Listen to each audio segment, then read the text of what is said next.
Hello everyone, welcome to my channel. तो आज ये लेक्चर नंबर 11 है और आज का लेक्चर बहुत ही इंपॉर्टेंट होने वाला है क्योंकि आज के लेक्चर में जो हम क्वेश्चन डिस्कस करेंगे वो IIT JEE, IIT JEE advance, IIT के क्वेश्चंस और इसके अलावा जो डिफरेंट स्टेट के जो सीईटी के क्वेश्चन हैं, AIEEE के क्वेश्चंस को आज हम डिस्कस करेंगे।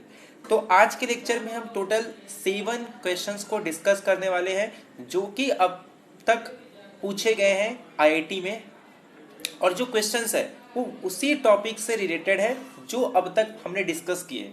मैट्राइसेस और डिटर्मिनेंट से और भी बहुत सारे प्रॉब्लम है, बट मैंने वही एग्जांपल्स इंक्लूड किए हैं जो टॉपिक हमने अब तक डिस्कस किए। तो अगर आपने अब तक पुराना वीडियो नहीं देखा है तो उसका लिंक आपको डिस्क्रिप्शन बॉक्स में मिल जाएगा, वहां जाके आप सारे वीडियोस देख सकते हैं ताकि आपका हर एक कॉन्सेप्ट क्लियर हो जाए। मैंने इतने ज़्यादा क्वेश्चंस कराए हैं ताकि आपको किसी भी लेवल के क्वेश्चंस आप सॉल्व कर सकते हो, हर टाइप के।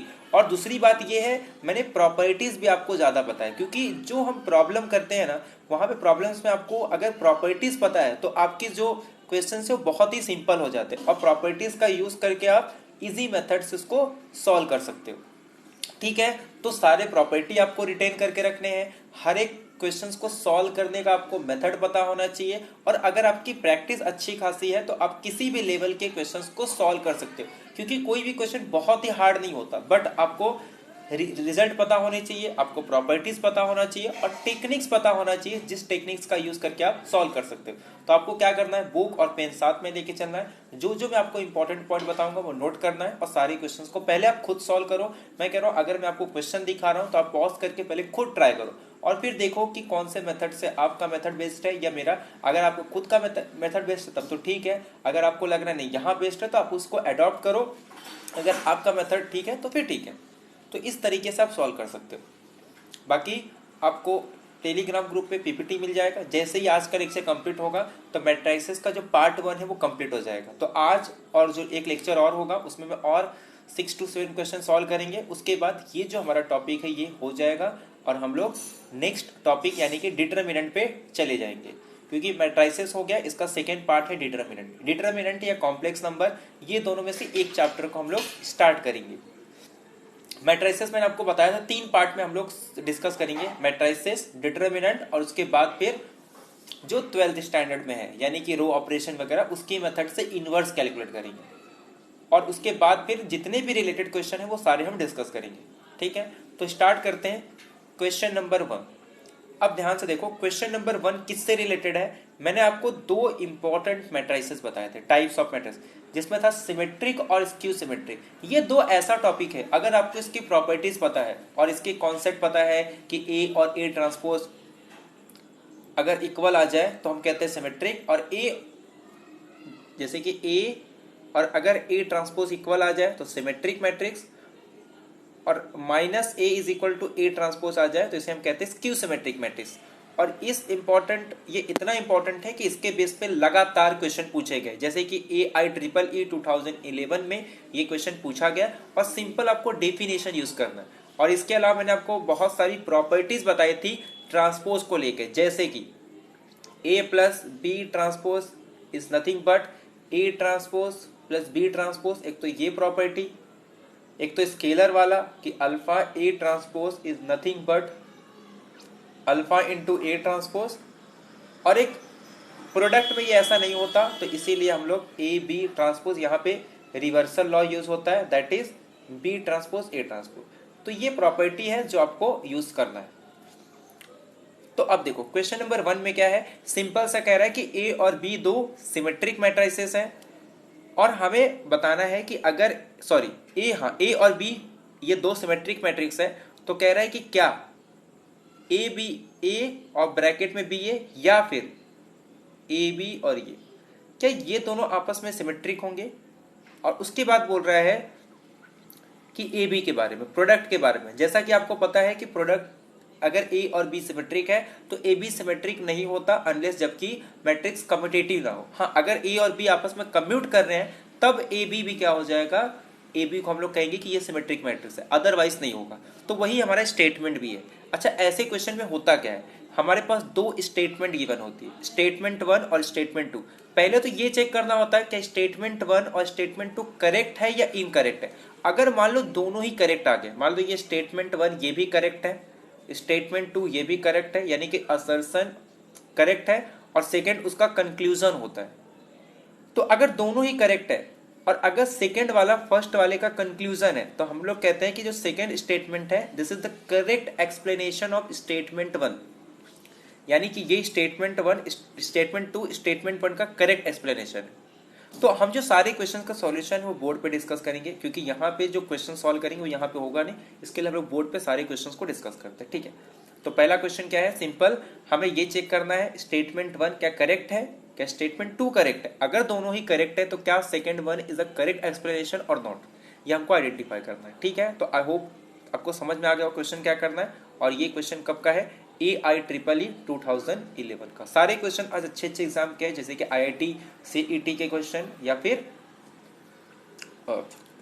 JEE के क्वेश्चन यहाँ पे इंक्लूड किए। ठीक है, तो सॉल्व करते हैं इसको हम लोग। तो सॉल्यूशन नंबर 1, अब इसमें हमको क्या डिस्कस करना है, पहले तो हम गिवन समझते हैं। गिवन ये है कि अगर A और B सिमेट्रिक मैट्रिक्स है और हमारे पास दो स्टेटमेंट गिवन है, स्टेटमेंट 1 और स्टेटमेंट 2, हमें ये चेक करना है क्या स्टेटमेंट 1 और स्टेटमेंट 2 करेक्ट है या फिर इनकरेक्ट है, और ये चेक करना है क्या S2 करेक्ट एक्सप्लेनेशन है S1 का।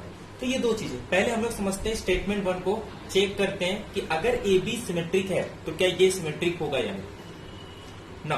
अब हमें सिमेट्रिक का डेफिनेशन पता है कि अगर इस पे ट्रांसपोज अप्लाई करने पे फिर से यही मैट्रिक्स आ जाए तो हम उस मैट्रिक्स को क्या कहते हैं, सिमेट्रिक।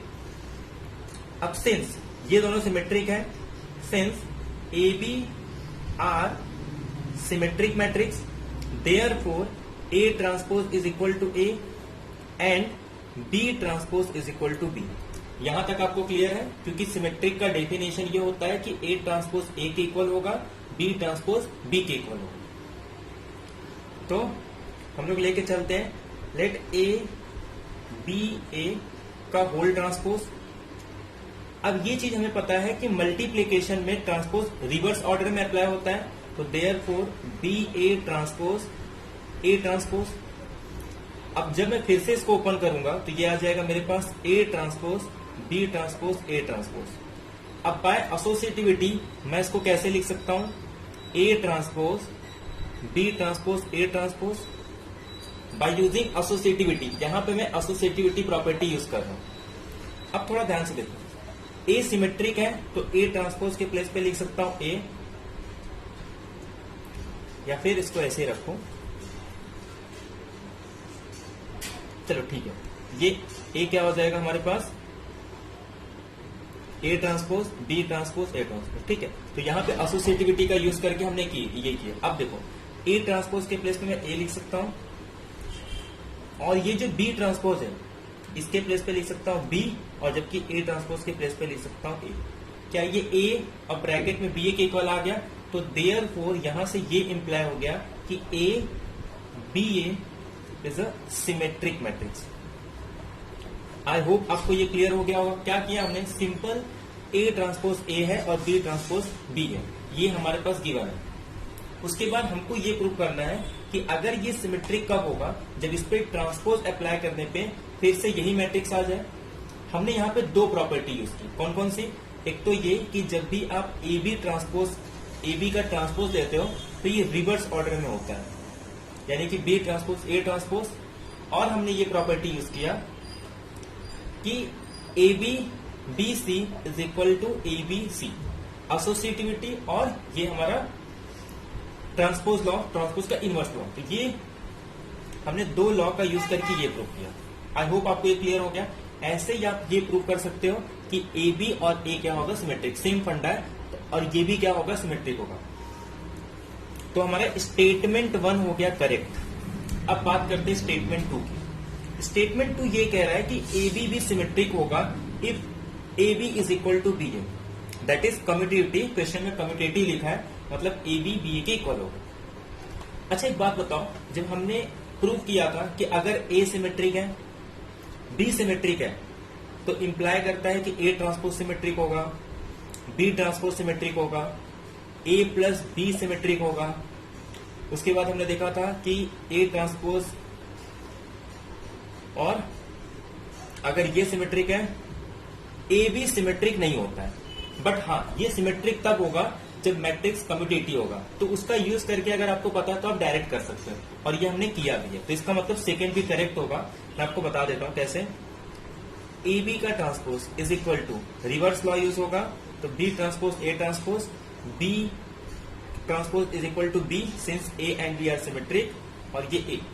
अगर ये कम्यूटेटिव नहीं होता तब मैं इसको ए बी नहीं लिख सकता, since A and B are commutative, तो देयरफॉर बी ए के प्लेस पे ए बी लिख सकता हूं। तो देयरफॉर ए बी क्या हो गया हमारे पास, सिमेट्रिक हो गया। तो यहां से आपको ये पॉइंट तो क्लियर हो गया कि दोनों ही स्टेटमेंट करेक्ट है। अब थोड़ा सा ध्यान दो, स्टेटमेंट 1 जो है ना, वो जो ब्रैकेट हम लोग इंसर्ट कर रहे हैं कि मैं ब्रैकेट को पहले बी ए पे अप्लाई कर रहा हूं या फिर मैं ब्रैकेट को ए बी पे करूं। अगर मैं ब्रैकेट को चेंज करूं तो ये रिलेटेड किससे है, एसोसिएटिविटी से। जबकि अगर ए बी और बी ए जब हम लोग कम्यूट करते हैं तो ये किससे रिलेटेड है, कम्यूटेटिविटी से। तो देयरफॉर ये कम्यूटेटिव बता रहा है, ये एसोसिएटिव बता रहा है। तो therefore statement 2 is not a correct explanation of statement 1। तो देयरफॉर ए बी स्टेटमेंट 1 और स्टेटमेंट 2 दोनों ही करेक्ट है, but statement 2 is not a correct explanation of S1। ये क्लियर हो गया आपको? ठीक है, तो हमको क्या मिला यहाँ पे, हमें पता चला कि जो स्टेटमेंट 1 है वो भी करेक्ट है, स्टेटमेंट 2 करेक्ट है, बट स्टेटमेंट 2 या फिर conclusion is not a correct explanation of statement 1। देखो पहले क्या कह रहा है कि स्टेटमेंट 1 ट्रू है, स्टेटमेंट 2 ट्रू है, और statement 2 is not a correct explanation for statement 1। तो यही ऑप्शन हमारा करेक्ट हो जाएगा। सेकेंड कह रहा है स्टेटमेंट 2 फॉल्स होगा, रॉन्ग। फर्स्ट कह रहा है स्टेटमेंट 1 फॉल्स होगा, रॉन्ग। और लास्ट वाला कह रहा है कि स्टेटमेंट 2 करेक्ट एक्सप्लेनेशन है 1 का, बट ऐसा नहीं है क्योंकि सेकेंड वाला कम्यूटेटिव के बारे में है और पहला एसोसिएटिव के बारे में। तो therefore first option is correct. और सिंपल क्वेश्चन था, कुछ भी नहीं करना था, सिर्फ अगर आपको सिमेट्रिक के प्रॉपर्टी पता है, स्क्यू सिमेट्रिक के प्रॉपर्टी पता है, ट्रांसपोज को अगर हैंडल करने आता है तो ये क्वेश्चन आप इजीली डील कर सकते हो। नेक्स्ट क्वेश्चन, अब ये देखो, ये सिंपल मल्टीप्लिकेशन बेसिस पे है। क्वेश्चन क्या है पहले ध्यान से पढ़ो। आपको एक मैट्रिक्स गिवन है, ठीक है, ये एक 3x3 ऑर्डर का मैट्रिक्स है और कह रहा है U1 U2 कॉलम मैट्रिक्स है। आपको पता होगा कॉलम मैट्रिक्स मतलब इसे कहते हैं कि जिसके पास रो हमेशा 1 होंगे, सॉरी कॉलम हमेशा 1 होंगे, रो चाहे जितने भी हो सकते हैं। तो ऐसे मैट्रिक्स को हम कहते हैं कॉलम मैट्रिक्स, ठीक है। अब ये कॉलम मैट्रिक्स हो गया और हमारे पास रिलेशन दिया है कि A U1 is equal to ये, तो इसे हम देते हैं कि इक्वेशन 1 और यहां से आपको कुछ वैल्यू मिल जाएगी। कैसे? अब ये मैट्रिक्स हमारे पास गिवन है, U1 को आप कॉलम ले सकते हो, U1 U2 U3 या फिर A B C, इस तरीके से आप लिख सकते हो। क्योंकि U1 U2 इसको ही दिया है तो एक काम करो, U1 को क्या ले लो, A1 A2 A3, ऐसे U2 को ले लो B1 B2 B3। जब इसको सॉल्व करोगे एक इक्वेशन मिलेगा, इसको सॉल्व करोगे एक इक्वेशन मिलेगा, तो वहां से आपको U1 U2 की वैल्यू मिल जाएगी। मतलब U1 में जो A1 B1 C1 है वो मिल जाएगा, तो U1 हो गया, ऐसे B1 B2 B3 तो U2 मिल गया, और दोनों को ऐड करना है, ठीक है। तो ये क्वेश्चन कब पूछा गया था? ये क्वेश्चन है AIEEE 2012 का क्वेश्चन, और सिंपल क्वेश्चन है, कुछ नहीं करना, सिर्फ मल्टीप्लीकेशन आना चाहिए। अगर आपको मल्टीप्लीकेशन आता है तो आपका क्वेश्चन बन गया। मल्टीप्लीकेशन करो, ऐड करो, और मैंने इसीलिए बहुत सारे क्वेश्चन कराए क्योंकि आपका कैलकुलेशन स्पीड तभी बढ़ेगा जब आपको एडिशन मल्टीप्लिकेशन ये बहुत स्पीड तरीके से आता है, और आपको दो, एक तो प्रॉपर्टी और एक तो आपका कैलकुलेशन स्पीड, यही दो काम में आएगा आपके एग्जाम में, ठीक है। तो सॉल्व करते हैं इस क्वेश्चन को हम लोग। अब देखो क्वेश्चन नंबर सेकंड में क्या कह रहा है, ये मैट्रिक्स गिवन है, U1 U2 कॉलम वेक्टर है और ये हमारे पास गिवन है, तो फाइंड कर रहा है U1 U2 की वैल्यू क्या होगी। अब suppose for example U1 U2 column ये हमारे पास कैसा है, कॉलम मैट्रिक्स है, तो मैं सपोज U1 को ले लेता हूं A1 A2 A3 और U2 को ले लेता हूं सपोज B1 B2 B3, क्योंकि ये कॉलम वेक्टर है। अब हमें क्या करना है, ए और U1 को मल्टीप्लाई करने पे आंसर ये आ रहा है। तो अब देखो, नाउ AU1, अब ए मैट्रिक्स क्या है, 1 0 0 2 1 0 3 2 1, और इसको मल्टीप्लाई करेंगे सिंपल किससे, A1 A2 A3, और ये जो है इससे आंसर आ रहा है हमारे पास 1 0 0। अब देखो, मैट्रिक्स मल्टीप्लाई करने आपको आता है, इसका ऑर्डर है 3x3, इसका ऑर्डर है 3x1, यानी कि जब मैं इसको मल्टीप्लाई करूंगा तो इसका ऑर्डर क्या होगा, ये दोनों सेम है, फर्स्ट मैट्रिक्स का कॉलम सेकेंड मैट्रिक्स का रो, यानी कि इसका ऑर्डर हो जाएगा 3x1। जब इसको मल्टीप्लाई करूंगा तो ये आ जाएगा सिंपल A1, और इसकी वैल्यू आ गई किसके इक्वल, 1 0 0। सेकेंड, जब मैं इसको आपस में मल्टीप्लाई करूंगा तो ये मेरे पास आ जाएगा 2A1 प्लस A2, और यहां से मेरे पास आ जाएगा, इसमें सारी एंट्री नॉन जीरो है, तो इसका मतलब 3A1 plus 2A2 plus A3। तो अगर मैं इसको इक्वेट करूं by equality of to matrices, A1 की वैल्यू आ गई 1, 2A1 प्लस A2 आ गया 0, और 2A2 plus 3A1 plus A3 is equal to 0। यहां से A1 की वैल्यू 1 आ गई, तो इसको पुट कर दो यहां पे, तो A2 की वैल्यू आ जाएगी, तो A2 इज इक्वल टू -2। अब A2 भी मिल गया, A1 भी मिल गया, तो A3 कैलकुलेट कर सकते हैं, तो 2 into -2 plus 3 into 1 plus A3 is equal to 0। तो therefore A3 is equal to -4 plus 3 -1, right side में जाके 1। तो यहां से आपको मिल गई U1 की वैल्यू, क्योंकि U1 क्या था हमारे पास, A1 A2 A3, और A1 की वैल्यू है A1 1, ये एक वैल्यू हो गया, और हमने A2 निकाला -2, और हमने A3 निकाला 1, यानी कि 1 -2 1। तो U1 is equal to 1 -2 1। Similarly A2 calculate कर सकते हो आप, तो AU2 इज इक्वल टू 0 1 0। तो देयरफॉर जब मैं इसे सेम वैसे ही मल्टीप्लाई करूंगा तो यहां पे मेरे पास आ जाएगा B1, ऐसे ये हो जाएगा 2B1 plus B2, 3B1 plus 2B2 plus B3 is equal to 0 1 0। तो यहां से जब मैं कैलकुलेट करूंगा तो ये B1 की वैल्यू होगी 0, B1 0 आ गया, और यहां से अगर B1 0 हो गया तो B2 की वैल्यू क्या हो जाएगी 1, अगर B1 0 हो गया तो B2 की वैल्यू यहां से 1। अब देखो थर्ड इक्वेशन से, B1 तो 0 है और ये 1, तो यानी कि 2 plus B3 is equal to 0, तो यहां से B3 की वैल्यू आ जाएगी -2। तो देयरफॉर हमारे पास जो वेक्टर आएगा U2, वो क्या हो जाएगा, U2 is nothing but, U2 हमारे पास क्या हो गया, U2 इज 0 1 और -2। U1 क्या था हमारे पास, 1 -2 और 1। और क्वेश्चन में क्या पूछा है, क्वेश्चन ने पूछा है U1 प्लस U2। अब दोनों को ऐड कर दो, तो दोनों को ऐड करने पे आंसर क्या आएगा, सिंपल 1 -1 और -2 प्लस 1 -1। ये हो गया हमारा आंसर। ठीक है, आई होप आपको ये क्लियर हो गया होगा। क्या किया हमने, सिंपल मल्टीप्लीकेशन करके हमने इसको सॉल्व किया, कुछ भी नया ट्रिक नहीं यूज किया। इतने अच्छे लेवल का क्वेश्चन है ये, बट फिर भी हमने किया क्या है, सिर्फ इसको कैलकुलेशन में मल्टीप्लाई किया, बाकी कुछ भी नहीं किया।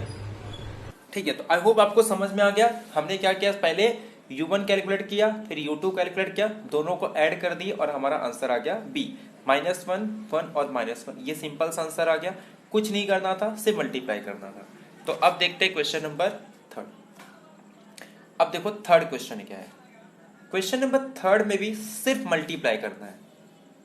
आपको A और B मैट्रिक्स गिवन है, मैट्रिक्स अगर मल्टीप्लाई करने आता है तो आप पहले क्या कर दो, A और B को आपस में मल्टीप्लाई करके किसके इक्वल बता दो, 6 और 8। दो मैट्रिक्स इक्वल होंगे तो उसके करस्पॉन्डिंग एलिमेंट इक्वल होंगे, और करस्पॉन्डिंग एलिमेंट को अगर आप इक्वल बताओगे तो आपको कुछ वैल्यू मिलेगी। और जिसका यूज करके आप देखो कि आपको क्या रिलेशन मिल रहा है y और x के बीच में, और वही रिलेशन आपको फाइंड करना है। अगर मैं पहले क्वेश्चन को देख के ये बताऊं कि इस क्वेश्चन में किया क्या गया है, तो आप बोलोगे सिर्फ मल्टीप्लीकेशन, और एक तो यूज हो रहा है मल्टीप्लीकेशन और सेकेंड यूज हो रहा है इक्वालिटी ऑफ टू मैट्रिसेस, कि दो मैट्रिक्स इक्वल कब होते हैं, जब उनका करेस्पॉन्डिंग एलिमेंट सेम होता है। तो बस वही करना है, दो कॉन्सेप्ट मल्टीप्लीकेशन और ये। और क्वेश्चन कब का है, JEE main online set 3 JEE main के क्वेश्चन में सिंपल सा कैलकुलेशन, और आना क्या चाहिए, मल्टीप्लीकेशन और इक्वालिटी ऑफ टू मैट्रिक्स। और ऐसे क्वेश्चन हमने बहुत डिस्कस किए, तो यानी कि इतना हार्ड लेवल का क्वेश्चन नहीं आता। अगर आपका बेसिक क्लियर है तो आप क्वेश्चन को इजीली डील कर सकते हो। ठीक है, तो सॉल्व करते हैं इसको। चलो सॉल्व करते हैं इसको। ये AB और ये AB हमारे पास गिवन है। तो अगर मैं कह रहा हूं AB की वैल्यू अगर हमारे पास 6 8 गिवन है, तो देयरफॉर A और B को मल्टीप्लाई करना है, और A मैट्रिक्स हमारे पास गिवन है 1 2x 3 -1 2, और इसको मल्टीप्लाई करना है yx1 से। पहले चेक कर लेते हैं क्या मैट्रिक्स मल्टीप्लीकेशन पॉसिबल है। तो ये हमारे पास ऑर्डर हो गया 2 × 3 और ये हो गया 3 × 1। ये सेम है, तो जो न्यू मैट्रिक्स आएगा उसका ऑर्डर क्या हो जाएगा, सिंपल 2 × 1, मतलब 2 × 1 मतलब 2 रो और 1 कॉलम। उसके बाद हम इसको इक्वेट कर सकते हैं। अब थोड़ा ध्यान से देखो, इसमें कुछ नहीं है। जब मैं इसको मल्टीप्लाई कर रहा हूं, ये हो गया हमारे पास y, इसको मल्टीप्लाई करूंगा ये आ जाएगा हमारे पास 2x, और जब मैं इसको मल्टीप्लाई करूंगा तो ये मेरे पास आ जाएगा x। यहां से देखो ये आ जाएगा सिंपल 3y, ये आ जाएगा सिंपल -2x, और ये आ जाएगा +2। ठीक है, सिर्फ मल्टीप्लाई किया हमने। अब थोड़ा ध्यान से देखो, ये आ गया y + 3x = 6 by equating two matrices. इसे अगर मैं देखूं तो ये मेरे पास आ गया 3y - 2x, और ये 2 राइट साइड में जाके 8 - 2 6। अगर ये दोनों वैल्यू 6 के इक्वल है, मैं दोनों को इक्वेट कर सकता हूं आपस में। तो y + 3x is nothing but 3y - 2x। Therefore अगर अब मैं 3y को ये साइड, ये y को राइट साइड में लेके आ जाऊं, तो 3y - y हो जाएगा ये। इस y को राइट साइड में लेके आ गए, और इस -2x को ये साइड लेके आ जाएंगे, तो ये मेरे पास हो जाएगा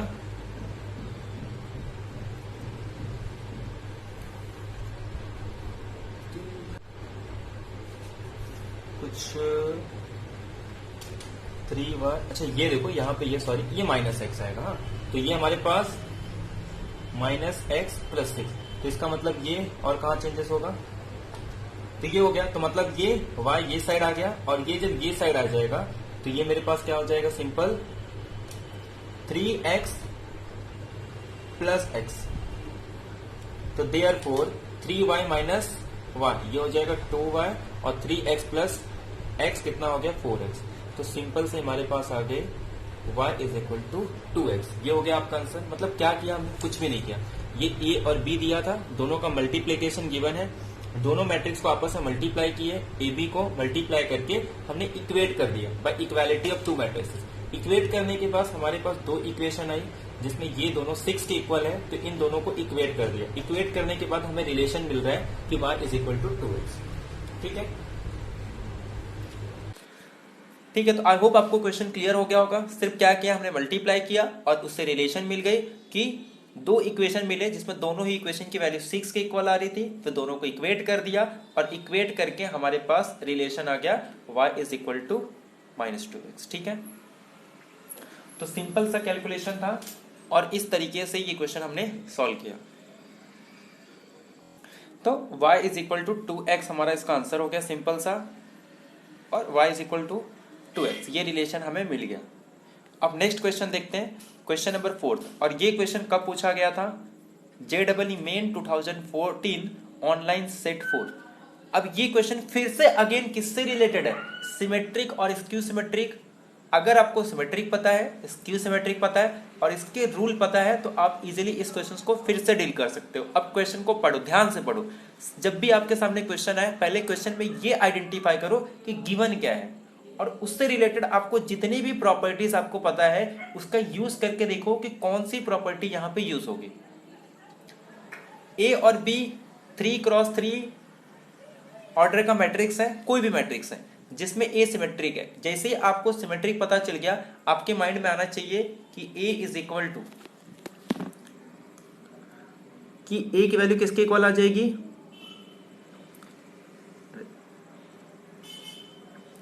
ए is equal to A transpose, और सेकेंड कह रहा है कि बी जो है वो स्क्यू सिमेट्रिक है, तो आपके माइंड में आ जाना चाहिए कि minus B is equal to B transpose. ये दो रिलेशन है, सिमेट्रिक स्क्यू सिमेट्रिक।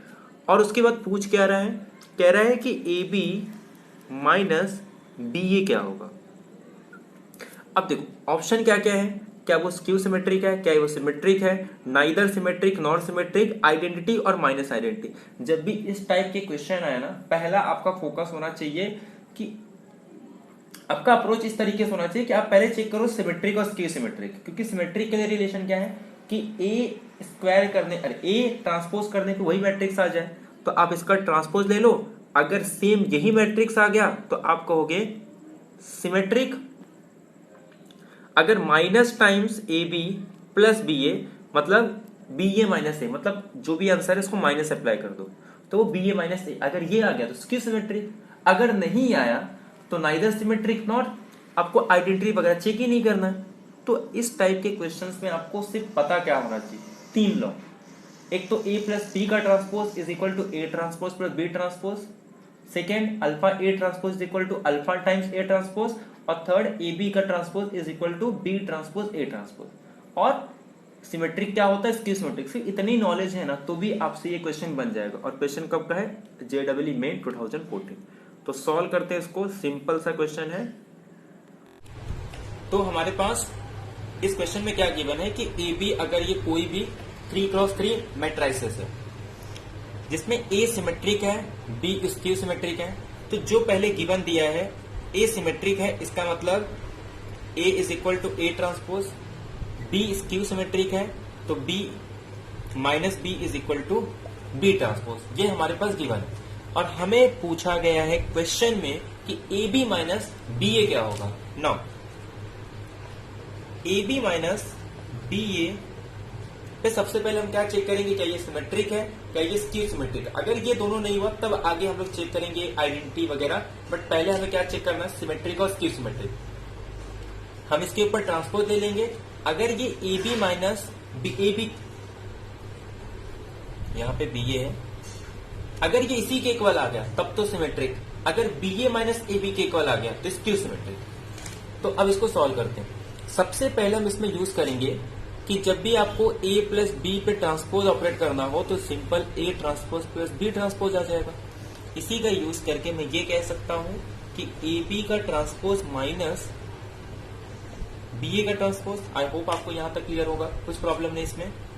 इसके बाद यूज करेंगे रिवर्सल लॉ कि ए बी का transpose is nothing but B A transpose A B transpose, जो अभी तक हमने यूज किया। ये हो जाएगा simple B transpose A transpose minus A transpose B transpose. अब बी कैसा है, स्क्यू सिमेट्रिक, तो बी ट्रांसपोज को मैं रिप्लेस कर सकता हूं माइनस बी से। ए ट्रांसपोज ए के इक्वल है, माइनस ए ट्रांसपोज ए के इक्वल है, और बी ट्रांसपोज माइनस बी के इक्वल है। ये आ गया हमारे पास माइनस बी ए, यह आ गया हमारे पास प्लस ए बी। मैं इसको लिख सकता हूं ए बी माइनस बी ए, क्योंकि एडिशन कम्यूटेटिव होता है। मैट्रिक्स एडिशन के रिस्पेक्ट में कम्यूटेटिव है, सिर्फ मल्टीप्लीकेशन के रिस्पेक्ट में। तो देयरफॉर यहां से हमें ये पता चल गया कि ए बी माइनस बी ए का जो ट्रांसपोज है वो इक्वल आ रहा है ए बी माइनस बी ए के, इसी के इक्वल आ रहा है। तो देयरफॉर अगर ये इक्वल आ गया तो therefore A B minus B A कैसा हो गया, सिमेट्रिक मैट्रिक्स।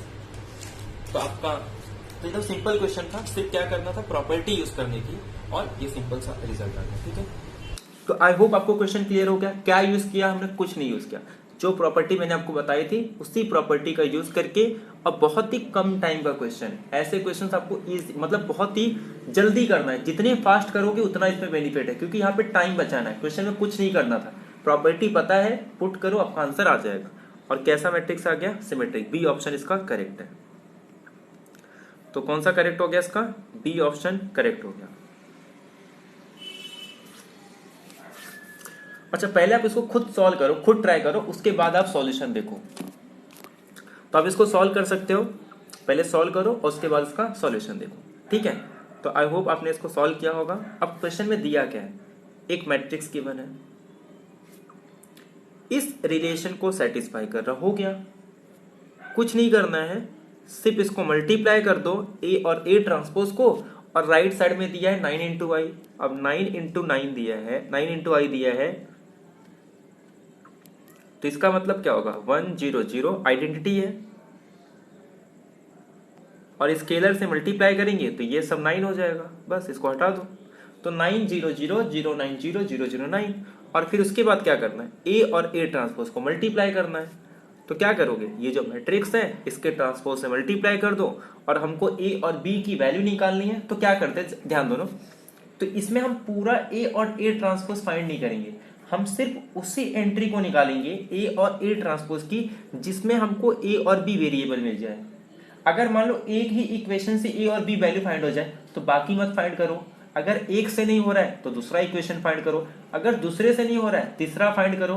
तो जब तक आपको ऐसे कोई इक्वेशन ना मिल जाए, जब तक कि आपका ए और बी फाइंड नहीं हो रहा है, तब तक ऐसे सॉल्व करो। अगर सबसे नहीं हो रहा फिर टोटल निकाल दो। बट अगर मैं ये कह रहा हूं कि हमको तो वही एंट्री चाहिए जिसमें वेरिएबल हो, जैसे देखो अगर आप इसको मल्टीप्लाई करोगे इसके ट्रांसपोज से तो पता चलेगा कि आपको कुछ फायदा ही नहीं हो। क्यों, क्योंकि नंबर आ रहा है तो वो तो इक्वल ही आएगा, तो उससे कुछ नहीं करना है। तो वही एलिमेंट मल्टीप्लाई करो जिससे कि वो वेरिएबल मिले और हमको ए और बी की वैल्यू फाइंड करें, ठीक है। तो उसको सॉल्व करते हैं।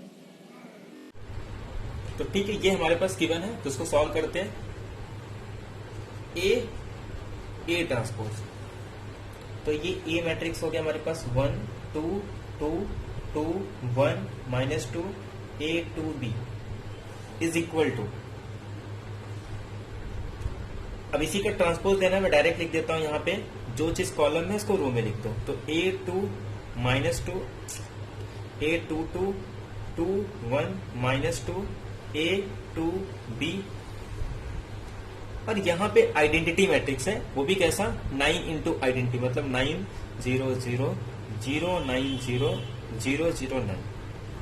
एक्चुअल में अगर देखा जाए तो इसमें सारी एंट्री फाइंड नहीं करनी है, क्योंकि ये भी 9 के इक्वल होगा, ये भी 9 के इक्वल होगा, ये भी 9 के इक्वल होगा, ये सारे जीरो। एक्चुअल में ऐसे मैट्रिक्स में होता क्या है कि जिसकी सारी एंट्री होंगे ना, डायगोनल को छोड़ के सेम होंगे, और डायगोनल पे भी एंट्री सेम आते हैं। तो एक काम करते हैं, चेक भी कर सकते हैं। तो इसके बाद आपको करना क्या है, आपको इक्वेट करना है डायगोनल के एलिमेंट को 9 से और बाकी बचे हुए एलिमेंट को 0 से, और आपका क्वेश्चन सॉल्व हो जाएगा। तो अगर मैं इसे मल्टीप्लाई करूं तब ध्यान से देखो, पहले किसी भी दो डायगोनल को अगर चेक कर लो, अगर ये सेम आ रहे तो बाकी सभी सेम होंगे। ऐसे ही डायगोनल के अलावा किसी दो एलिमेंट फाइंड कर लो, बस, ज्यादा नहीं फाइंड करना। तो देखो ये कितना आ जाएगा, 1 देखो 2 + 4 + 4 ये आ गया 9 के इक्वल, इसमें तो कुछ करना ही नहीं है। सेकंड देखो, सेकंड डायगोनल अगर आप मल्टीप्लाई करोगे तो 2 2 = 4 + 1 ये भी 9 के इक्वल आ रहा है। अब सिर्फ हमको लास्ट वाले से मतलब है, ये आ जाएगा a², ये आ जाएगा यहां से 4, और ये आ जाएगा b²। तो मतलब एक रिलेशन से मुझे ये पता चल गया, a² + 4 + b² is nothing but 9। इसे मैं 1 दे देता हूं, इक्वेशन नंबर 1। तो एक काम करते हैं, अब मैं डायगोनल के एलिमेंट को यहां से हटा देता हूं, क्योंकि डायगोनल का इतना ही काम था। अब किसी भी डायगोनल को छोड़ के कोई भी एक एलिमेंट कैलकुलेट करो, एक या दो। जैसे मैं ये वाला एलिमेंट कैलकुलेट करता हूं, तो इससे होगा क्या, और हाँ वो एलिमेंट फाइंड करो जिसमें ए बी मिल रहा हो। जैसे कि अगर आप ये फाइंड करोगे तो इसमें 0 आ जाएगा, एक बार चेक भी कर लो। 2 + 2 4, और ये -4 0। तो जिसमें वेरिएबल आ रहा है सिर्फ वही एलिमेंट कैलकुलेट करते, जैसे ये लास्ट वाला A1 और सेकेंड का B3। तो इसमें आपका एलिमेंट आ जाएगा ये सिंपल A + 2 2 = 4 और +2B, और इसकी वैल्यू किसके इक्वल आ जाएगी, 0। ऐसे और एक एलिमेंट फाइंड कर लो, और ये भी सेम ही आएगा, जैसे ये वाला मल्टीप्लाई कर लो इस एलिमेंट को इससे, नहीं ये तो अपना वो आ जाएगा ना A33, और कोई एलिमेंट नहीं आएगा, बाकी किसी में वेरिएबल नहीं आएंगे। तो ये दो इक्वेशन आने वाले, क्योंकि हमको वेरिएबल फाइंड करना। तो ऐसी तरीके से जब भी इस टाइप के आते हैं ना, आपको वो वही कॉलम या रो मतलब वही एंट्री फाइंड करना है जिसमें वेरिएबल आ रहे हैं, बाकी फाइंड करके कुछ मतलब नहीं, आपको पूरा मैट्रिक्स नहीं फाइंड करना। तो यहां से आपको दो इक्वेशन मिल गया। तो यहां से आपको क्या पता चल गया कि a plus 2b is nothing but -4, ये हमारे पास सेकेंड इक्वेशन। और यहां से आ जाएगा आपके पास a square plus b square is equal to 5। ठीक है, ये आपको मिल गया।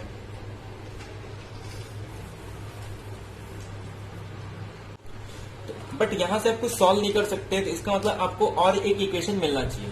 तो एक काम करो, हमने कौन सा एंट्री फाइंड किया था, एक तो ये वाला। एक काम करते और एक फाइंड कर लेते, जैसे ये वाला, फर्स्ट का सेकेंड और ये कॉलम। तो ये क्या आ जाएगा हमारे पास 2a प्लस 2 और -2b इज इक्वल टू 0। अब यहां से देखो, यहां से कुछ मिल रहा है हमारे पास, मैं इसे लिख सकता हूं 2a minus 2b is equal to -2। तो ये आ जाएगा हमारे पास a minus b is equal to -1। तो यहां से एक रिलेशन हमको मिल गया। तो देयरफॉर मैं ये कह सकता हूं a minus b is equal to -1, और यहां से मिल गया a plus 2b is equal to -4। Actually इसकी भी जरूरत नहीं है, हम यहीं से कैलकुलेट कर सकते हैं। अब देखो, अगर मैं इसको सब्ट्रैक्ट कर दूं तो ये तो कैंसिल हो जाएगा, ये कैंसिल, और ये -3b, और ये आ जाएगा हमारे पास 1, 4 - 1। तो देयरफॉर यहां से आगे b की वैल्यू -1, और जैसे आप b की वैल्यू किसी में भी पुट कर दो, जैसे ये इक्वेशन नंबर 1, इक्वेशन नंबर 2, हमने क्या किया, सब्ट्रैक्ट किया, और उसके बाद b की वैल्यू यहां पुट कर दो। तो a इज इक्वल टू आ जाएगा अपने पास -1, और ये राइट साइड में जाके +1। तो देयर -1, तो a इज इक्वल टू -2। क्यों? क्योंकि ये +1 हो जाएगा, राइट साइड में जाके -1। तो यहां से आगे हमारे पास जो पेयर पूछा था वो आ गया हमारे पास -2 और -1। आई होप आपको क्लियर हो गया था। पहले हमने क्या किया, ये मैट्रिक्स था और ये हमारे पास गिवन है कि जब भी a और a ट्रांसपोज को मल्टीप्लाई करोगे तो 9i अब हमारे पास आ जाएगा। हमें फाइंड करना a और b की वैल्यू। तो हम वही रो और मतलब एंट्री फाइंड करेंगे a और a ट्रांसपोज का जिसमें वेरिएबल हो। तो हमने एक तो यहां से ये कैलकुलेट कर लिया, तो हमारे पास आ गया a plus 4 2b is equal to 0, और हमने एक तो डायगोनल के एलिमेंट फाइंड कर लिए। बट इन दोनों से कुछ मिल नहीं रहा था, तो हमने क्या किया, और एक ऐसा एंट्री फाइंड कर दिया जिसमें और वेरिएबल आ रहे हैं। तो हमने फर्स्ट मैट्रिक्स का फर्स्ट सेकंड रो और सेकंड मैट्रिक्स का थर्ड कॉलम मल्टीप्लाई कर दिया। तो इससे हमें मिल गया ये वाला रिलेशन। और अब हमें देखो, इससे हमें एक तो मिल गया a minus B is equal to -1, और यहां से मिल गया था a plus 2b is equal to -4। अब इन दो में दो वेरिएबल है, दो इक्वेशन है, बाय यूजिंग साइमल्टेनियसली हम यहां से a और b की वैल्यू कैलकुलेट कर सकते हैं। तो आपको क्या करना है, ऐसा इक्वेशन ढूंढना है जिसका यूज करके आप a और b की वैल्यू कैलकुलेट कर सकते हो। बाकी इसमें कुछ नहीं था, तो हमारे पास पेयर की वैल्यू आ गई -2 और -1। ठीक है, तो फिर सिंपल सा क्वेश्चन था। जैसे कि मैंने आपको कहा था, आपको इक्वेशन फाइंड करने थे। जैसे हमने एक इक्वेशन फाइंड किया, उससे ए बी से एक इक्वेशन आ गया, और डायगोनल से हमने फाइंड किया तो उसमें स्क्वायर आ रहा था। तो अब स्क्वायर के लिए और लीनियर के लिए रिलेशन नहीं है, बट हाँ हमने और एक इक्वेशन लिया तो जहां पे आपको दो लीनियर इक्वेशन मिल गई, और हमें दो लीनियर इक्वेशन को सॉल्व करने आता है। 10th में हमने यूज किया था साइमल्टेनियसली इक्वेशन, सिंपल उसको सॉल्व करके a और b की वैल्यू मिल गई, और a और b की वैल्यू क्या आई, -2 और -1, और इस तरीके से हमारा क्वेश्चन सॉल्व हो गया। और ये क्वेश्चन कब का था, JEE मेन 2015 ऑफलाइन पेपर हुआ था। तो बहुत ही सिंपल सा क्वेश्चन था, थोड़ा कैलकुलेशन करना था, बट आपको पूरा कैलकुलेशन नहीं करना। एग्जाम में आपको स्मार्ट वर्क करना है। जितना आपका प्रैक्टिस होगा, जितने आपको मेथड पता होंगे, उतना इजीली आप क्वेश्चंस में डील कर सकते हो। ठीक है, अब नेक्स्ट क्वेश्चन देखते हैं। ये सेकंड लास्ट क्वेश्चन है, ज्यादा क्वेश्चन डिस्कस नहीं करेंगे, बट डिटेल में डिस्कस करेंगे जिस क्वेश्चन को भी। और आपको दोनों मेथड आपको सॉल्व करने भी आना चाहिए, टेक्निक से पता होना चाहिए, और शॉर्ट ट्रिक भी यूज करने आना चाहिए, और उसके पीछे का कॉन्सेप्ट भी पता होना चाहिए। अब ये क्वेश्चन देखो कितना सिंपल है। जब भी आपको ऐसे क्वेश्चन हो जाए ना, आप ऑप्शंस एलिमिनेट करना सीखो। इसमें तो क्वेश्चन में कुछ है नहीं, सिर्फ एक मैट्रिक्स दिया है और ए स्क्वायर निकाल लो, ए क्यूब निकाल लो, ए रेज़ टू 4 निकाल लो, अगर जरूरत हो तो। अगर जरूरत ना हो तो मत निकालो। फाइंड आउट करो कि किससे ऑप्शन एलिमिनेट हो जाए। जब भी इस तरीके के मैट्रिक्स हो ना, ऐसा कुछ बनाओ कि जिससे कि किस पावर पे आइडेंटिटी आ जाए, उससे आपका जब भी देखो, अगर आपको कोई भी मैट्रिक्स मिले ना, हमेशा सोचो कि ऐसा क्या करूं कि इसकी किस पावर पे आंसर आइडेंटिटी आ रही है या फिर किस पावर पे आंसर 0 आ रहा है। इससे होता ये कि आपका क्वेश्चन बहुत ही इजी हो जाता है। तो यही फाइंड आउट करना होता है।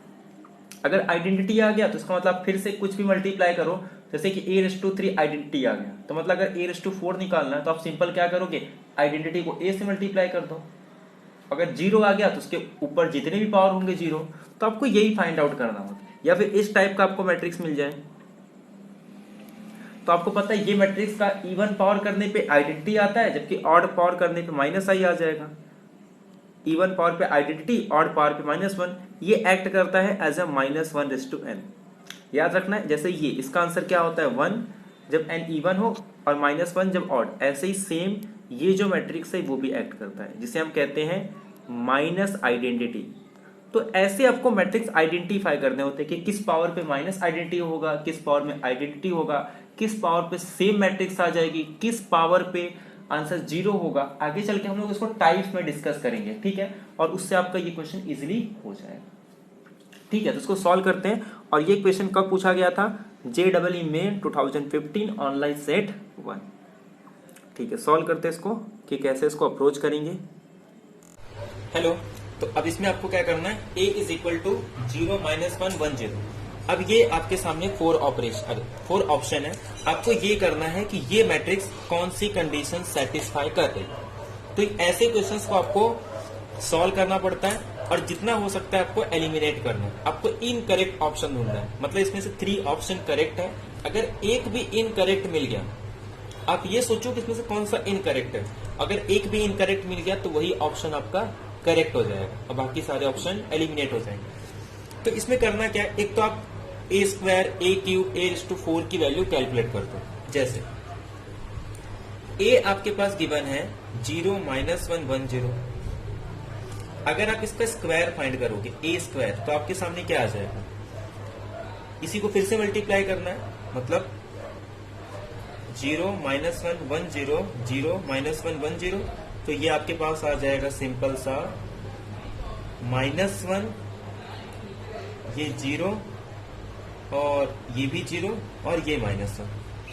अभी हमने पढ़ा था कि जब भी इस टाइप के मैट्रिक्स आते हैं आपको पता होना चाहिए a स्क्वायर का अगर मैं फिर से इसी का स्क्वायर कर दूं, मतलब इसी मैट्रिक्स को फिर से अप्लाई कर दूं, तो a रेज़ टू 4 कितना आ जाएगा, आइडेंटिटी। तो a स्क्वायर ये आ गया और a रेज़ टू 4 आइडेंटिटी आ गया। इससे मुझे ये पता चल गया कि अगर मैं a रेज़ टू 4 में से आइडेंटिटी को माइनस करूं तो आइडेंटिटी माइनस आइडेंटिटी कितना आ जाएगा, 0। तो जहां पे भी आपको ये दिख जाए उसके प्लेस पे आप क्या लिख दो, 0। तो a raise to 4 is equal to 0। तो एक काम करता हूं, इसे मैं साइड में लिख देता हूं, या आप नोट डाउन कर लो। और एक चीज पता चल गई कि a raise to 4 minus identity is equal to 0। a cube find करना है, तो a क्यूब हमारे पास क्या आ जाएगा, हमने फाइंड किया था -1 0 0 -1 और इसको मल्टीप्लाई करना है 0 -1 1 0। ये हमने कैलकुलेट किया था a स्क्वायर और इसको मल्टीप्लाई करेंगे a से, तो a क्यूब आ जाएगा। क्योंकि a क्यूब को हम लोग कैसे लिख सकते हैं, a cube is nothing but a square into a। और ये हमने देखा था कि a रेज़ टू n को हम अलग अलग लिख सकते हैं। a रेज़ टू n -1 है, फिर a रेज़ टू n -1 को a raise to n -2 into a, इस तरीके से हम लिख सकते हैं। अब इसे कैलकुलेट करो, ये क्या आएगा, -1 और ये 0 मतलब 0, ये +1 और यहाँ पे ये आ जाएगा -1 और उसके बाद फिर ये कर दोगे तो ये 0। ठीक है, और उसके बाद जब इसमें आप फिर से ये अप्लाई करोगे तो आपको आइडेंटिटी मिल जाएगा। तो ये आ गया अपने आपके सामने a क्यूब। अब देखो, अगर ये 0 मैट्रिक्स है तो क्या ये ऑप्शन करेक्ट होगा। अब ये a स्क्वायर, अगर a स्क्वायर करने पे क्या आ रहा था, आइडेंटिटी आ रहा था, तो 0 कब आएगा, ध्यान से सुनो। ये करेक्ट है कि नहीं पहले हमको चेक करना है। तो a⁴ minus is equal to 0, ये हमने प्रूव किया। अब a³ प्लस आइडेंटिटी, हमारे सामने a³ क्या आया था, -1 0 -1 प्लस 1 0 0। अगर मैं इसे ऐड करूंगा तो 0 मैट्रिक्स आ गया, मतलब ये ऑप्शन करेक्ट है, तो इसको एलिमिनेट कर देंगे हम लोग। फिर सेकंड चेक करो, a³ में से i को माइनस करना है, तो a³ में से i को माइनस करना है, मतलब 0 1 -1 0 में से माइनस करना है i को, मतलब 1 0 0 1। जब आप इसको माइनस करोगे तो ये आपके सामने आ जाएगा -1 1 -1 और -1, और राइट साइड में क्या दिया है कि a को मल्टीप्लाई करना है a-1 से। तो a आपके सामने 0 -1 1 0, और a में से आइडेंटिटी को माइनस करोगे तो क्या आएगा 0 -1, तो -1, ये -1 ही रहेगा, और ये भी 1 और -1। अब जब आप इसको मल्टीप्लाई करोगे तो चेक कर लो क्या आ रहा है आपके सामने, क्या करेक्ट आ रहा है, तो ये भी ऑप्शन आपका करेक्ट हो जाएगा। चेक कर लेते हैं। तो अगर आप इसे सॉल्व करोगे तो ये आपके सामने आ जाएगा -1, और ये आ जाएगा +1, ये आ जाएगा -1, और ये आ जाएगा -1, मतलब दोनों इक्वल हो गया, तो ये भी करेक्ट है। अब ऐसे ही थर्ड चेक कर सकते हो आप, a² plus identity, a² plus identity, हमने a² प्लस आइडेंटिटी। अच्छा एक बात बताओ, a² तो माइनस आइडेंटिटी था, तो मतलब ये 0 हो गया, तो ये भी 0 होना चाहिए, क्योंकि जो a था ना वो ये था, -1 0 0 -1, तो इसे हम लोग लिख सकते हैं माइनस आइडेंटिटी। तो a² plus identity is equal to -i plus i is equal to 0, LHS 0 आ गया। अब RHS थोड़ा चेक करो, a हमारे पास है 0 -1 1 0, और सेकेंड आ रहा है a² माइनस i। a² क्या है, -i, और ये -i। अब अच्छा एक बात बताओ, ये क्या आ जाएगा, -2i, और 0 -1 1 0, इससे मल्टीप्लाई करने पे तो सेम वही मैट्रिक्स। अब ये 0 होगा नहीं, क्योंकि ये कैसा मैट्रिक्स है, 0 2 -2 0, which is not is equal to 0 matrix. तो हो गया हमारा थर्ड ऑप्शन इनकरेक्ट हो गया। तो ऐसे आप ऑप्शन की मदद से इसको सॉल्व कर सकते हो। तो ये आपका इनकरेक्ट हो गया, तो ये करेक्ट होगा, और जितने करेक्ट है वो ऑप्शन रॉन्ग, और जो इनकरेक्ट है वो ऑप्शन हमारा करेक्ट, तो सी ऑप्शन हमारा हो जाएगा। तो अगर आपका कैलकुलेशन स्पीड अच्छा है इसमें, तो आप देखो इसमें शॉर्ट ट्रिक भी यूज कर सकते थे। कैसे, a² पता चल गया, a⁴ पता चल गया, तो मतलब जहां पे भी ये वाला कॉन्सेप्ट आ जाए वो 0 हो जाएंगे, और जहां पे भी a² प्लस i आ जाएगा वो 0 हो जाएगा। तो आप 0 वाले ही चेक करो, क्योंकि 0 में ये आपको सिर्फ ये चेक करना है। अब देखो, तो आपको पहले ये ऑप्शन चेक करना था, तो ये तो क्लियरली -i प्लस i 0, मतलब ये भी 0 ये भी 0 और ये भी 0, से आपको ये चेक करना है। अगर ये 0 आ गया तब तो ठीक है, तब तो आपको बाकी थर्ड फोर्थ चेक करना पड़ेगा। लेकिन अगर ये नॉन 0 आ गया, आप ये भी तो चेक कर सकते हो, -2 आइडेंटिटी इंटू a -2, मतलब आपको सॉल्व नहीं करना, आप डायरेक्ट रिजल्ट का भी यूज करके कर सकते हो। ये शॉर्ट ट्रिक था कि अगर आपको ये मिल गया a² is equal to minus identity, तो आपको पता है कि a² प्लस आइडेंटिटी 0 हो जाएगा, और a⁴ minus identity is equal to 0। आपको ये दो चीजें पता चल गई। जैसे ये पता चल गया तो आपका ये 0 हो गया, ये भी 0 हो गया। जैसे ये पता चल गया तो ये भी 0 हो गया। तो ये तो इक्वालिटी होल्ड कर गई, आपको सिर्फ ये फाइंड करना था। अब a² माइनस आइडेंटिटी, a² अगर -i है तो ये कितना हो जाएगा, -2i a। तो आपको सॉल्व नहीं करना है, सिर्फ प्रॉपर्टी यूज करनी है। अब ये अगर 0 रहेगा तभी 0 होगा, बट a नॉन 0 है तो ये 0 हो नहीं सकता, तो ये इनकरेक्ट। तो थर्ड बी और सी, डी आपको फाइंड करने की जरूरत नहीं थी। यहाँ पे मैं अगर एक्सप्लेन कर रहा हूँ, बट एग्जाम में जब सॉल्व करोगे तो आपको ऐसे ही करना है। आई होप आपको क्लियर हो गया। हमने क्या फाइंड किया इसमें, a² और a⁴, और वो आइडेंटिटी आ रहा था, a⁴ आइडेंटिटी और a² माइनस आइडेंटिटी, और उससे हमारे सारे क्वेश्चन हो गए, ज्यादा इसमें प्रॉब्लम नहीं था। और इससे तो आई होप आपको क्लियर हो गया। तो इसमें ए ऑप्शन करेक्ट था, मतलब रॉन्ग, सेकेंड ऑप्शन करेक्ट था, रॉन्ग, डी ऑप्शन हमको चेक ही नहीं किया क्योंकि हमको थर्ड ऑप्शन ही इनकरेक्ट मिल गया। तो अगर थर्ड ऑप्शन इनकरेक्ट है तो इसका मतलब फर्स्ट सेकेंड थर्ड करेक्ट था और हमारा आंसर रॉन्ग होगा क्योंकि क्वेश्चन में हमें नॉट करेक्ट पूछा है। तो क्वेश्चन में आपको ये भी आइडेंटिफाई करना है कि नॉट पूछा है या फिर करेक्ट पूछा है। अगर नॉट करेक्ट पूछा है तो इस बात को ध्यान रखना है, क्वेश्चंस को केयरफुली रीड करना है, ये बात हमेशा आपको याद रखना है। अब नेक्स्ट क्वेश्चन देखो, ये क्वेश्चन सबसे इंपॉर्टेंट है, आज का सबसे इंपॉर्टेंट क्वेश्चन यही है क्योंकि इसको सॉल्व करने के लिए ऐसे क्वेश्चंस को सॉल्व करने हैं। अगर आप इसको यूजुअल मेथड से सॉल्व करोगे, हर एक वैल्यू फाइंड करोगे तो आपको बहुत टाइम लगेंगे और इतने टाइम में आप 2 से 3 क्वेश्चन सॉल्व कर सकते हो। अगर आपको ट्रिक नहीं पता है तो ऐसे क्वेश्चंस को आप एग्जाम में छोड़ सकते हो। अगर आपको रिजल्ट नहीं पता है तो इसमें आप ज्यादा क्वेश्चन मत, लेकिन अगर आपको रिजल्ट पता है, कुछ स्पेशल मैट्रिक्स पता है कि जिसकी पावर करने पे किस तरीके से बिहेव करता है और ये सब कैसे होंगे पता है, ये सब ऐसी चीजें हैं कि आपको ऐसा नहीं कि प्रॉपर्टीज लिख के बता देंगे कि हाँ इसकी ये प्रॉपर्टीज याद कर दो। ये कब आता है, जब आप क्वेश्चन सॉल्व करते हो, जब आपको ऐसी मैट्रिक्स मिलते हैं, आपको खुद समझ में आता है कि हाँ जब इस टाइप के मैट्रिक्स मिलेंगे तो ये रिजल्ट है, हाँ इस टाइप की मैट्रिक्स से ये ऐसे बिहेव करता है। ये टाइप्स में नहीं आते बट कुछ ऐसी स्पेशल मैट्रिक्स होती है जो आपके एग्जाम्पल्स है। जैसे अगर मान लो भी सॉल्व कर लोगे, आपको ये माइंड में आ जाएगा, आपको रिटेन करना होगा कि हाँ ये आ गया मतलब ये है। और इसके बाद जैसे कि मैंने आपको कहा कुछ और टाइप्स बचे जो आगे हम लोग डिस्कस करेंगे, तो उसी में एक टाइप्स में यूज करूंगा। एक्चुअल में आप इसको डायरेक्ट भी कैलकुलेट कर सकते हो कि वो जैसे यहाँ पे आपको कैलकुलेट करना है पी ट्रांसपोज पी, तो आप यहाँ के लिए कैलकुलेट करो बट एग्जाम में तो आपको डायरेक्ट रिजल्ट यूज करना है जो आगे हम लोग डिस्कस करेंगे। तो मैंने यहाँ पे सॉल्व नहीं किया, मैंने कहा है पी ट्रांसपोज ये आइडेंटिटी होता है, आप फाइंड भी करके देख सकते हो। और उसके बाद हमने एक स्पेशल मैट्रिक्स है कि जिसका पावर करने पे कुछ स्पेशल टाइप का मैट्रिक्स आता है, तो वो यूज करके आप इजीली इसको सॉल्व कर सकते हो। क्वेश्चन में है क्या कि ये आपको P दिया है, ये आपको A दिया है, ये एक रिलेशन है, ये 3 चीज आपको गिवन है, इन तीनों चीज का यूज करके आपको इसकी वैल्यू फाइंड करनी है। तो एक तो इसका यूज करना है और 2 कंडीशन मैं आपको बताऊंगा, उसका यूज करके आप इसको इजीली सॉल्व कर सकते हो। ठीक है, तो इसको सॉल्व करना स्टार्ट करते हैं हम लोग। अब देखो ये क्वेश्चन बहुत इंपॉर्टेंट है, मैं इसमें आपको बहुत सारे मेथड्स बताऊंगा। एक तो ये है जब आप इस क्वेश्चन को सॉल्व कर रहे हो ना, अगर आप इसको सॉल्व करने जो आपको बहुत टाइम कंज्यूम होगा, बट अगर आपको कुछ रिजल्ट्स पता है तो उसका यूज करके आप इसको सॉल्व कर सकते हो।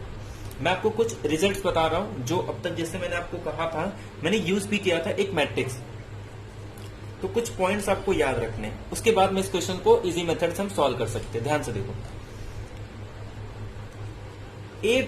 A into A transpose is equal to identity होता है। इसे हम लोग मैंने आपको बताया था ऑर्थोगोनल मैट्रिक्स कहते हैं। क्या कहते हैं इसको? Orthogonal matrix. जब हम और भी टाइप्स देखेंगे तब हम इसको डिटेल में डिस्कस करेंगे। इसकी एक प्रॉपर्टी मैं आपको बता देता हूं। अगर आपको चेक करना है कि कोई मैट्रिक्स ऑर्थोगोनल है तो आप क्या करो, जितने भी चाहे वो मतलब रो को सेलेक्ट कर लो या कॉलम को सेलेक्ट कर लो, उसके हर एक एलिमेंट का स्क्वायर कर दो,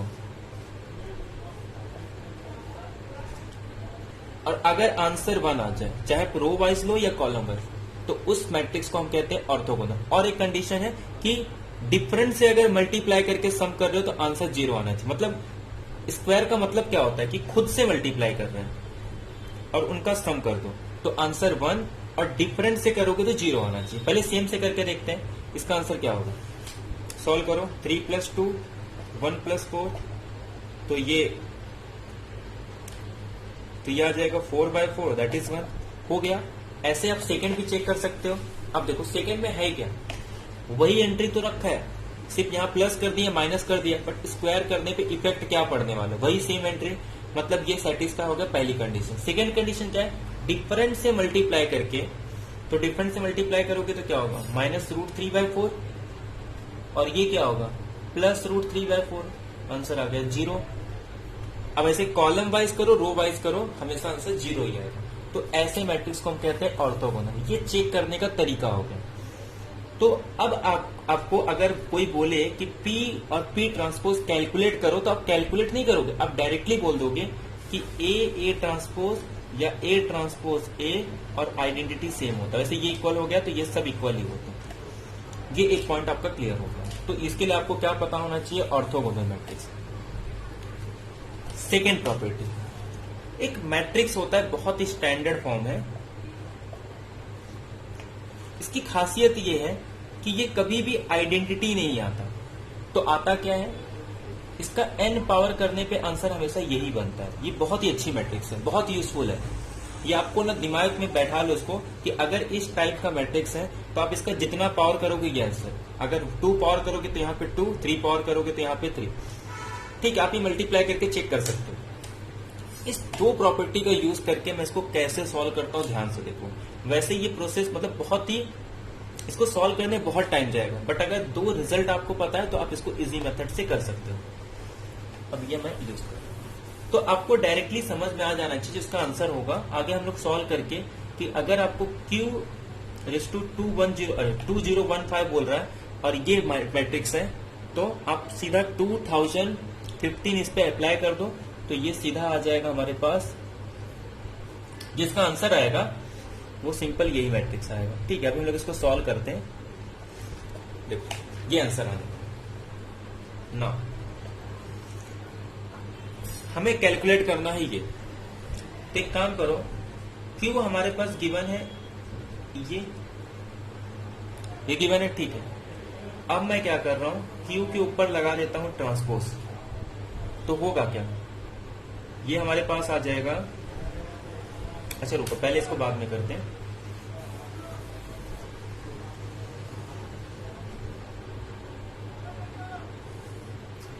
P और P ट्रांसपोज आइडेंटिटी होगा, क्यों, क्योंकि ये ऑर्थोगोनल है, तो ये मैट्रिक्स आ गया ना। अब ध्यान दो, अब मैं क्या कर रहा हूं, P ट्रांसपोज QP की गिवन है, मैं इसको क्या लिख सकता हूं, P ट्रांसपोज Q के प्लेस में मैं ये लिख सकता हूं, तो ये आ जाएगा मेरे पास PAP transpose is equal to P, ये लिख सकता हूं। एक काम करो, ये मत लिखो इस पे,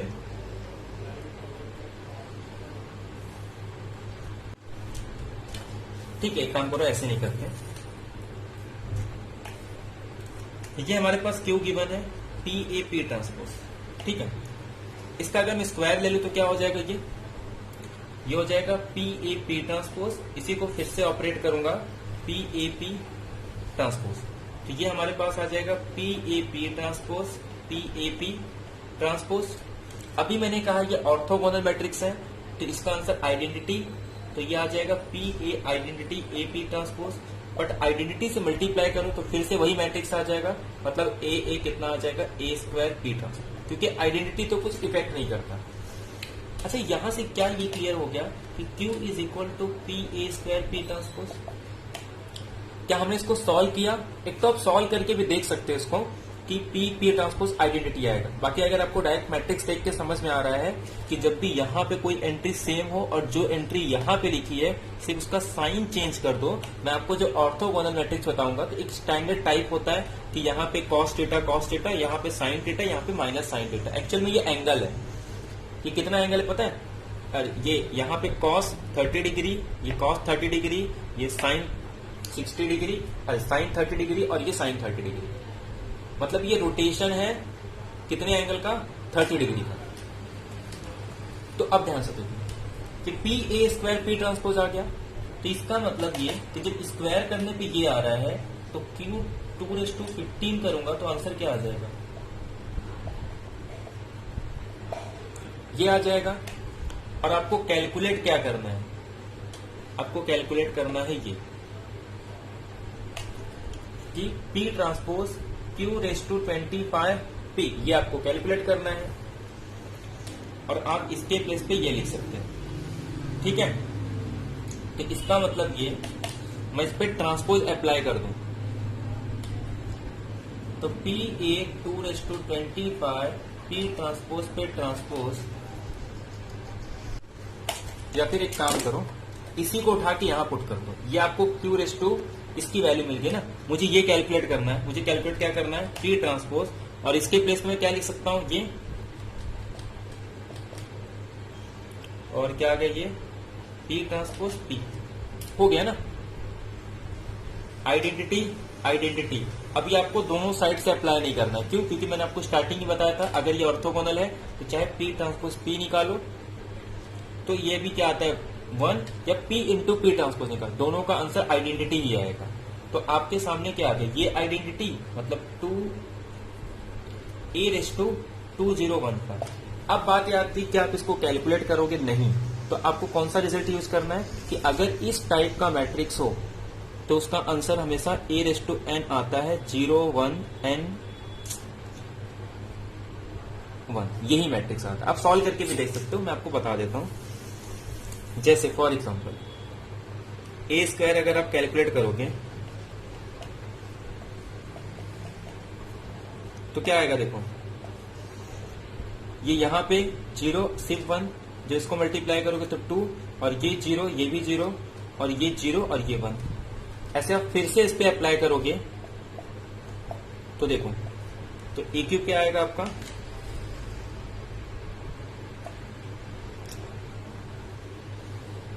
ठीक है ये इक्वल नहीं है, मतलब ये इस पे आ गया, ये a² हो गया। आपको फिर से a मल्टीप्लाई करोगे तो a³, तो a³ क्या आएगा, ध्यान से सुनो, ये 1 और ये 0 मतलब 1, ये 1 और 2 + 1 3, ये 0 और ये 0, ये 0 और ये 1 आ रहा है, 3 पे 3, ऐसे n पे n आता है। इसको इंडक्शन का यूज करके हम प्रूव कर सकते हैं। इंडक्शन हम कब पढ़ेंगे, जब मैथमेटिकल इंडक्शन पढ़ेंगे तो वहां पे हम लोग डिस्कस करेंगे कि मैथमेटिकल इंडक्शन क्या। आई होप आपको क्लियर हो गया। तो इसमें सिर्फ आपको 2 प्रॉपर्टी यूज करनी थी। एक तो ये कि अगर P ऑर्थोगोनल मैट्रिक्स है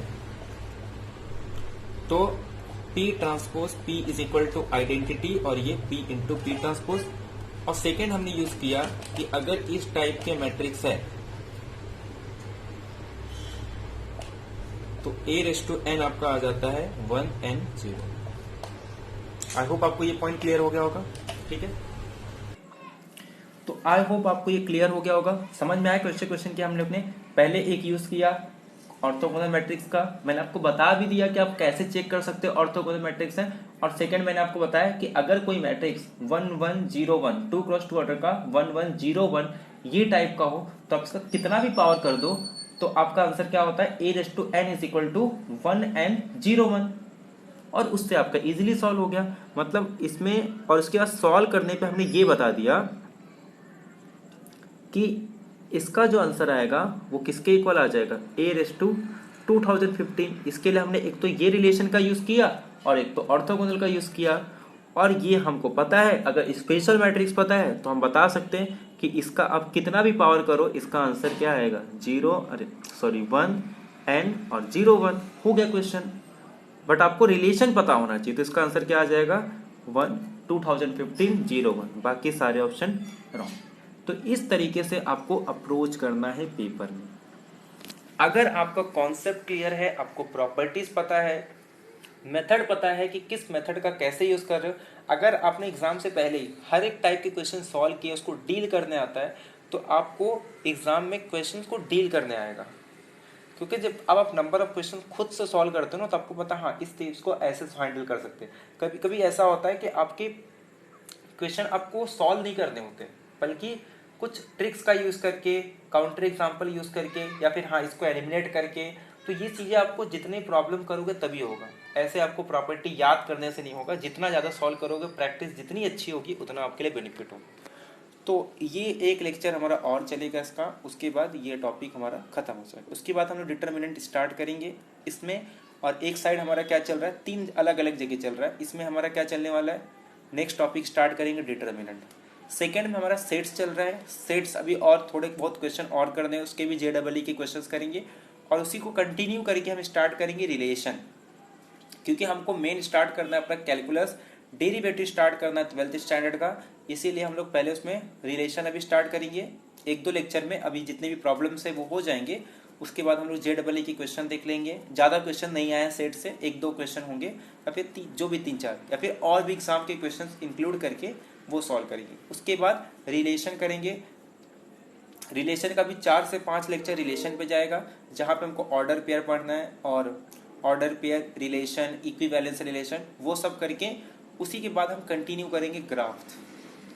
ग्राफ के बाद फंक्शन में मैं स्पेशल टाइप का 3-4 लेक्चर में आपको ग्राफ बताऊंगा, वो हर एक के लिए होगा, ऐसा 12th के लिए नहीं, किसी भी लेवल के लिए, जो बहुत इंपॉर्टेंट होगा। 3-4 लेक्चर, उसके बाद हम स्टार्ट कर देंगे अपना कैलकुलस, ठीक है। तो जितना हो सकता है अपने फ्रेंड्स को इंक्लूड करो, क्योंकि जितने ज़्यादा लोग होंगे उतना ज़्यादा पढ़ने में मजा आएगा, ठीक है। तो आज का लेक्चर यही करते हैं, मिलते हैं नेक्स्ट लेक्चर में। Thank you very much, have a nice day.